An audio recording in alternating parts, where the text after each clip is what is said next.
Good morning friends. मनुष्य को केवल अपने लिए ही नहीं, दूसरों के लिए भी मदद के लिए आगे तत्पर रहना चाहिए। एक बार एक गांव में एक लोहार था। उसका जब समय पूरा हो गया तो उसे यमदूत लेने के लिए आए। उसने कहा, मुझे चलने में कोई परेशानी नहीं है, परंतु मैं पूरे गांव में एक ही लोहार हूँ। किसानों की फसलें पककर तैयार हो गई हैं, उन्हें औजार नए लेने हैं तथा पुराने औजारों को ठीक भी कराना है।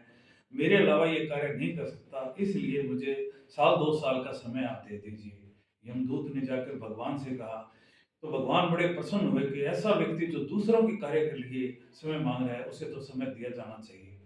2 साल बाद जब पुनः यमदूत उसे लेने आया तो उसने कहा, मुझे चलने में कोई एतराज नहीं है, परंतु मेरा पड़ोसी बहुत ज्यादा बीमार है। उसकी पत्नी है, उसके छोटे छोटे बच्चे हैं, उसकी फसल पकने को तैयार हो रही है।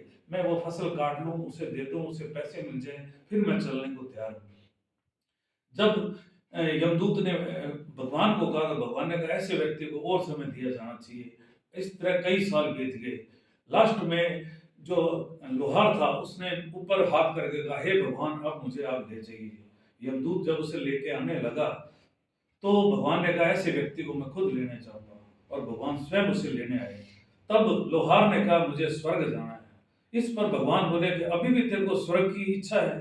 तू इतने साल जो धरती पर रह रहा है वो स्वर्ग से कम थोड़ी है, ये स्वर्ग से भी बढ़ के है। ये कार्य करने के लिए मुझे धरती पर आना पड़ता है, और तू यहाँ लोगों की सेवा करता रहा। इससे बढ़कर कोई कार्य नहीं हो सकता। अतः हमें भी दूसरों के लिए भी जीना चाहिए। किसी परेशान व्यक्ति के कंधे पर यदि हाथ रख के हम कह दें, मैं भी हूं तेरे साथ, मैं हूं ना, इतना ही बहुत है। इससे उसको बहुत संबल मिलता है।